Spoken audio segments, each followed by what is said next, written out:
तकरीबन लगभग 14 साल से बिहार राज्य कार्यपालक सहायक पद पे कार्यरत है और सरकार के विभिन्न योजनाओं में हम लोगों का अहम योगदान रहा, जिसका कि बहुत फलाफल सरकार के द्वारा बहुत सारा योजनाओं में उपलब्धि मिली है। इसमें अहम योगदान कार्यपालक सहायकों का रहा है, जिसे सरकार अनदेखा कर रही है।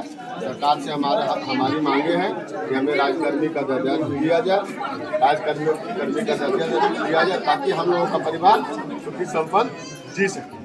और क्या क्या मांगे हैं आप लोग? हम लोग का मांग है कि हम लोग को सरकारी कर्मी का दर्जा दिया जाए और वेतनमान लागू किया जाए। इसके अलावा 11% जो मांग है वो तो हम लोग का है ही। विगत 10 वर्ष में 2011 से लेकर 2025 के बीच में जो आमूल परिवर्तन आया है विभिन्न योजनाओं में, जिसको आप आज ऑनलाइन देख पा रहे हैं, इस योजनाओं के क्रियान्वयन में हम लोग की बहुत महत्वपूर्ण भूमिका रही है और बहुत अल्प वेतन मानने पर हम लोग जो है इन योजनाओं का क्रियान्वयन करते आ रहे हैं। परंतु काफ़ी समय बीत गया है और अब हम लोग की उम्र नहीं बची है कि हम किसी प्रतियोगी परीक्षा की तैयारी करें और पहले काल से समय भी नहीं मिलता है।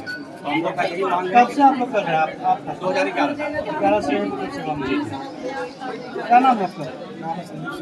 तो आखिर देखना लगातार आप लोग जो है सरकार से मांग कर रहे हैं अपनी 11% मांगों को लेकर के। विगत दिनों में शिल्पा में आप लोगों ने बैठक किया था, कैंडल मार्च भी निकाला था, आज फिर धरने में बैठे। तो क्या कब तक चलेगा ये? देखिए, जब तक सरकार हम लोगों की मांग को पूरा नहीं करती है तब तक हम लोग शांतिपूर्ण और सरकार का काम भी बाधित ना हो, उसका काम हम लोग कर रहे हैं। सरकार को भी सहानुभूति मिलकर हम लोग को विचार करना चाहिए कि जो आप व्यक्ति इतने वर्षों से सेवा दे रहे हैं, आपके हर कार्य को उनका डिजिटल बिहार का सपना पूरा सिर्फ कार्यपालक सहायक ही कर रहा है। तो आप लोग भी बड़ी बात समझते होंगे, जहाँ भी आप लोग भी जा रहे हैं देख रहे हैं कोई भी काम है तो कार्यपालक सहायक ही उसका निष्पादन कर रहे हैं, चाहे किसी भी विभाग में।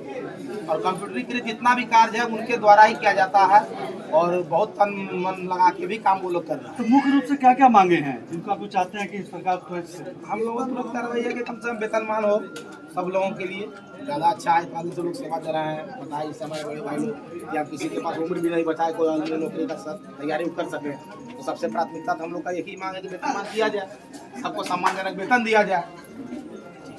क्या नाम हो आपका? मैं संस्था में हूँ, यानी DRDA में पोस्टेड। तो आप लोग जो है लगातार अपनी मांगों को रख रहे हैं और सरकार के पास देने की कोशिश कर रहे हैं। क्या क्या मांगे हैं? अगर सरकार आपकी मांगे नहीं मानती तो आगे क्या करेंगे? प्राथमिकता के तौर पे तो हमारा वेतनमान ताकि हम लोग का जो परिवार है या हम लोग का लाइफ चल सके। और 11 सूत्री का जो मांग किया गया है उसे सरकार से आग्रह है कि वो हमारी मांगों को पूरी करें। अगर सरकार आपकी मांग पूरी नहीं करता आगे क्या कदम आपको बताएंगे, क्या करेंगे? सरकार यदि हमारी मांगों को पूरी नहीं करती है तो हम इसमें अपना विरोध करेंगे। इसलिए विरोध करेंगे कि लो लेवल से जाके हाई लेवल तक इनफैक्ट हमारे जो पदाधिकारी होते हैं उनका सिर्फ सिग्नेचर होता है, बाद बाकी बेसिक जितने भी काम हो, चाहे RTPS हो, चाहे पंचायती राज हो, चाहे स्वच्छता हो, चाहे आपका राशन हो, हर विभाग में हम ही लोग जो है वो अपना अहम योगदान देते हैं। उसके बाद भी अगर सरकार की आंखें नहीं खुलती है हम कार्यपालक सहायकों के प्रति, तो फिर लास्ट में हम लोग को तो कोई ठोस कदम उठाना ही पड़ेगा।